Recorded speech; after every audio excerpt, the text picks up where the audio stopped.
નમસ્કાર વિદ્યાર્થી મિત્રો. ધોરણ 10 ગણિતમાં પ્રકરણ 10 વર્તુળ એમાં આપણે ત્રિકોણનું અંતઃવૃત્ત વિશે જોઈએ.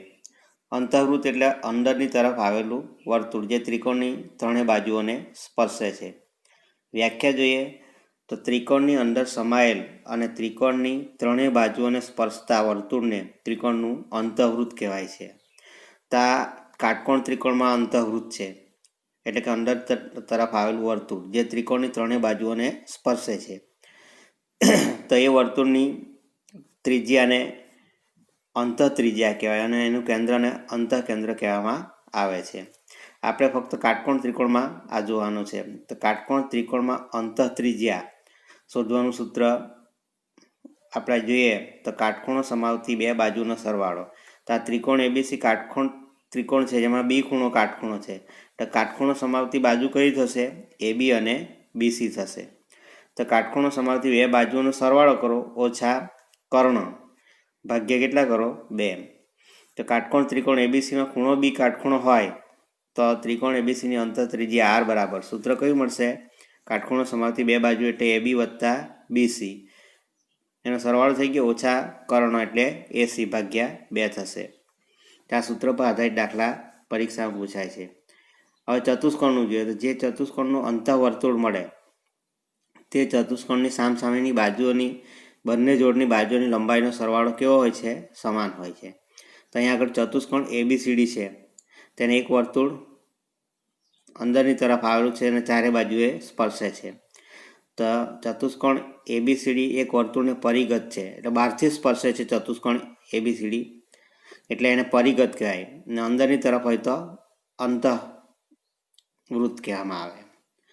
તો અહીંયા આગળ ચતુષ્કોણ એબીસીડીની અંદર એક વર્તુળ આવેલું છે જે ચતુષ્કોણની બધી બાજુઓને સ્પર્શે છે.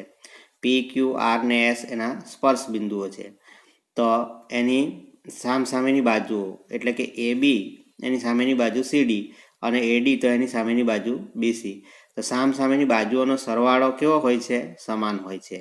એટલે એબી વત્તા સીડી બરાબર એડી વત્તા બીસી થાય. તો આમાં કોઈ પણ ત્રણ બાજુનું માપ આપેલું હોય તો ચોથી બાજુનું માપ આપણે શોધી શકીએ. તો આ સૂત્ર પણ અગત્યનું છે. હવે કેટલાક દાખલાઓ જોઈએ આપણે. જેની ત્રિજ્યા 73 અને 55 હોય ત્યાં બે સમકેન્દ્રી વર્તુળો આપેલ છે. મોટી ત્રિજ્યાવાળા વર્તુળની એક જીવા નાના વર્તુળને સ્પર્શે છે. તો આ જીવાની લંબાઈ શોધો. તો આ રીતના દાખલા પરીક્ષાની દ્રષ્ટિએ ખૂબ અગત્યના છે.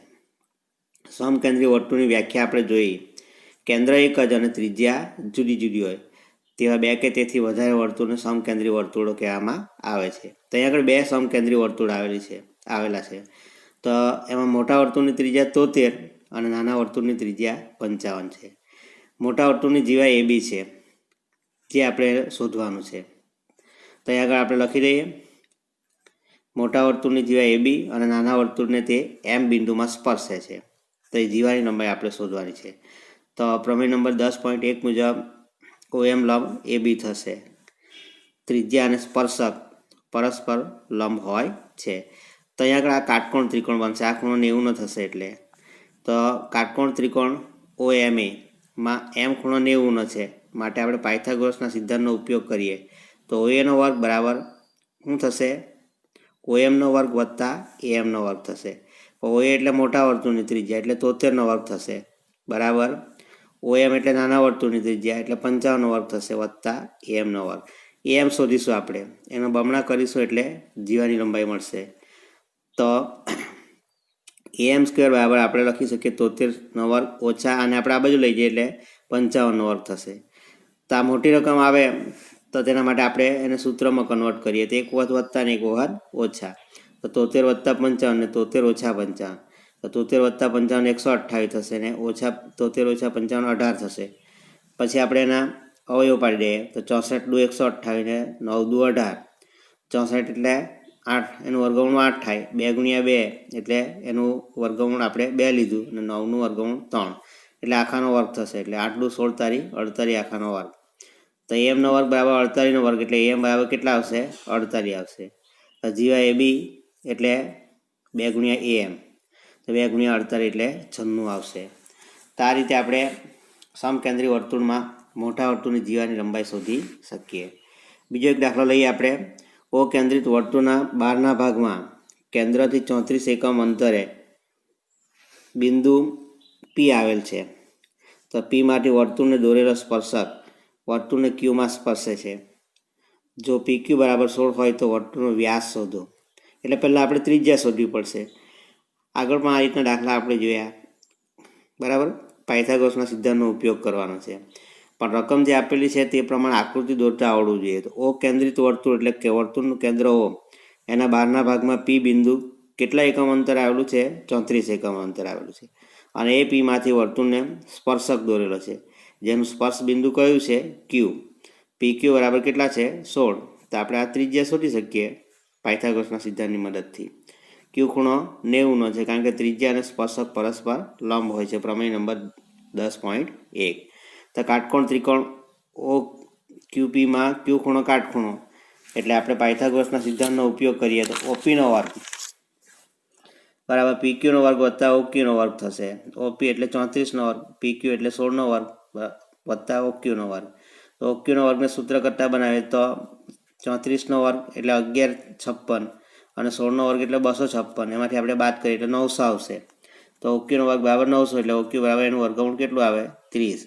આ ઓક્યુ વર્તુળની ત્રિજ્યા છે, આપણે વ્યાસ શોધવાનો છે, એટલે 2 ગુણ્યા ત્રિજ્યા કરીએ એટલે 2 ગુણ્યા 30 એટલે 60 એકમ થશે. ત્યાર પછી આગળ ત્રીજો દાખલો જોઈએ. રેખાખંડ એ બી એ વર્તુળ O10નો વ્યાસ છે. તો આ વર્તુળને આપણે સંકેતમાં લખ્યું આ રીતનું લખેલું હોય તો ઓ એ વર્તુળનું કેન્દ્ર કહેવાય, અહીંયા જે લખેલું હોય તે, અને બાજુમાં આજે લખેલું વર્તુળની શું કહેવાય? ત્રિજ્યા કહેવાશે. તો એ બી એ આ વર્તુળ O10નો વ્યાસ છે. બીમાંથી વર્તુળ O8, તો અહીંયા આગળ તમે સમજી ગયા કે વર્તુળનું કેન્દ્ર O અને ત્રિજ્યા 8, એને દોરેલી સ્પર્શ રેખા વર્તુળ O8ને એટલે કે નાના વર્તુળને ડી બિંદુએ સ્પર્શે છે. પછી કિરણ બીડી એ વર્તુળ O10ને સીમાં છેદે છે, એટલે મોટા વર્તુળને સીમાં છેદે છે. તો આપણે શોધવાનું છે એસી, આ શોધવાનું છે. તો રકમ જે આપેલી છે તેને આકૃતિમાં કન્વર્ટ કરતાં તમને આવડવું જોઈએ. તો અહીંયા આગળ તમે જુઓ, આ એક મોટું વર્તુળ છે ને એક નાનું વર્તુળ છે. બંનેનું કેન્દ્ર એક જ છે, એટલે સમકેન્દ્રી વર્તુળો છે. કેવા વર્તુળો છે? સમકેન્દ્રી વર્તુળ. મોટા વર્તુળની ત્રિજ્યા 10 છે અને નાના વર્તુળની ત્રિજ્યા 8 છે. તો આ રીતે સંકેતમાં આપેલું હોય તો પણ તમને આવડી જવું જોઈએ, બરાબર, કે આ મોટા વર્તુળની ત્રિજ્યા 10 છે અને નાના વર્તુળની ત્રિજ્યા 8 છે. એ બી એ મોટા વર્તુળનો વ્યાસ છે, બરાબર છે. પછી સ્પર્શ રેખા નાના વર્તુળ ડી બિંદુએ સ્પર્શે છે. તો આ જે કિરણ બીડી છે એ નાના વર્તુળ ડી બિંદુએ સ્પર્શે છે, બરાબર, અને મોટા વર્તુળને સીમાં છેદે છે. આપણે એસી શોધવાનું છે. તો પહેલું મોટું વર્તુળ લઈએ આપણે, તેમાં ત્રિજ્યા ઓ એ થશે, આ ત્રિજ્યા થવાની ને, અને ઓ બી ત્રિજ્યાઓ સરખી હોય એટલે ઓ એ બરાબર ઓ બી બરાબર 10 વર્તુળની ત્રિજ્યા, તથા વ્યાસનું માપ કેટલું છે? 20, કારણ કે 2 ગુણ્યા ત્રિજ્યા કરી એટલે 10 ગુણ્યા 2 એટલે 20 થશે. પછી નાના વર્તુળની વાત કરીએ તો O8 છે એટલે ત્રિજ્યા ઓડી છે કે અહીંયા આગળ તે 8 થશે. હવે તમે જુઓ કે ત્રિજ્યા અને સ્પર્શક પરસ્પર લંબ હોય છે, એટલે ઓડી લંબ શું થશે? બીડી થશે, અથવા બીસી પણ તમે લખી શકો. તથા એ બી એ વર્તુળનો વ્યાસ છે, એટલે આખું આટલું જે થયું તે અર્ધ વર્તુળ થયું. તો અર્ધ વર્તુળનો જે ખૂણો છે અંતર્ગત ખૂણો તે કાટખૂણો હોય. તો એસીબી કેટલા થશે? 90 થશે, અર્ધ વર્તુળનો અંતર્ગત ખૂણો. હવે બે ત્રિકોણની આપણે વાત કરવાના છે, ધ્યાન આપજો. ત્રિકોણ કયો? એક તો નાનો ત્રિકોણ ઓડીબી અને એક એસીબી. તો બંનેમાં ખૂણાની આપણે સરખામણી કરીએ તો નાનો ત્રિકોણ ઓડીબી જે છે એમાં ડી ખૂણો કાટખૂણો છે, અને મોટો ત્રિકોણ એસીબી જે છે એમાં સી ખૂણો કાટખૂણો છે, અર્ધવર્તુળમાં અંતર્ગત ખૂણો, એટલે બંને ખૂણા સરખા થયા. ત્યાર પછી આ બી ખૂણો જે છે તે બંને ત્રિકોણમાં કોમન છે, સામાન્ય છે. ઓડીબીમાં પણ છે અને એસીબીમાં પણ છે, એટલે એ સામાન્ય ખૂણો થશે. તો આ ખૂણો તો એકરૂપ છે જ બંનેમાં, ને આ ડી ખૂણો અને સી ખૂણો કાટખૂણા છે. તો ખૂખું શરત પ્રમાણે આ બંને ત્રિકોણ કેવા થશે? સમરૂપ થશે, એટલે ઓડીબી સમરૂપ એસીબી સમરૂપતા થશે.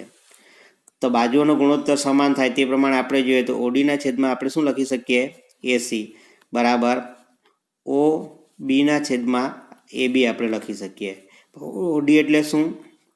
નાના વર્તુળની ત્રિજ્યા 8, એસી આપણે શોધવાનું છે. ઓબી એટલે મોટા વર્તુળની ત્રિજ્યા અને એબી એટલે મોટા વર્તુળનો વ્યાસ 20. તો એસીને સૂત્ર કરતાં બનાવીએ તો 8 × 20 થશે છેદમાં 10 એટલે 8 × 16 થશે. એટલે એસીનું માપ કેટલું આવશે? 16 થશે. ત્યાર પછી આપણે ચોથો દાખલો જોઈએ. ત્રિકોણ એબીસીમાં એબી બરાબર 3, ડીસી બરાબર 4 અને એસી બરાબર 5 હોય તો ત્રિકોણની ત્રણેય બાજુને સ્પર્શતા વર્તુળની ત્રિજ્યા શોધો. આગળ આપણે એનું સૂત્ર જોઈ ગયા, તેનો દાખલો છે. પરંતુ અહીં આગળ આપ્યું નથી કે કાટકોણ ત્રિકોણ. આ સૂત્ર ફક્ત કાટકોણ ત્રિકોણ માટે લાગુ પડે છે. તો પહેલાં તો આપણે આવું બાજુના માપ આપેલા હોય તો કાટકોણ ત્રિકોણ સાબિત કરવું પડે આ ત્રિકોણને. તો કાટકોણ ત્રિકોણ ક્યારે સાબિત થાય? તો કર્ણનો વર્ગ બાકીની બે બાજુઓના એટલે કાટકોણ સમાવતી બે બાજુના વર્ગના સરવાળા જેટલો થાય ત્યારે. તો અહીંયા આગળ મોટા મોટી બાજુ પહેલાં તમારે શોધી કાઢવાની. તો એસી બરાબર કેટલા છે? 5 છે. એનો વર્ગ કરીએ તો 25 થશે. પછી બાકીના બે બાજુનો વર્ગનો સરવાળો કરીએ. 3નો વર્ગ 9 અને 4નો વર્ગ 16 એટલે 25 થશે. બંને સરખા થાય એટલે કે AB² + BC² બરાબર AC² થાય. તો આ ત્રિકોણ કેવો થઈ ગયો? કાટકોણ ત્રિકોણ. અને એમાં બી ખૂણો કાટખૂણો છે. કારણ કે એસી કર્ણ છે, એની સામેનો ખૂણો કાટખૂણો થશે. તો એની અંતર ત્રિજ્યા શોધવા માટેનું સૂત્ર R બરાબર કાટખૂણો સમાવતી બે બાજુનો સરવાળો એટલે AB + BC - AC કર્ણ ભાગ્યા 2.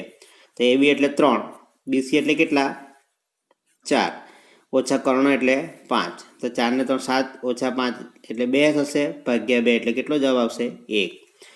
તો ત્રણેય બાજુને સ્પર્શતા વર્તુળની ત્રિજ્યા એટલે કે અંતર ત્રિજ્યા 1 થશે. તો આટલા દાખલાઓ જોયા પછી આ 3 દાખલા તમારે ગણવાના છે. પહેલો તો સમકેન્દ્રીવાળો છે એટલે એને અનુલક્ષીને ગણજો. બીજો દાખલો છે તે બિલકુલ આના જેવો છે. અને ત્રીજો જે દાખલો છે તે પણ તમે પાયથાગોરસના સિદ્ધાંતની મદદથી ગણી શકશો. આ 3 દાખલા ગણજો. અસ્તુ.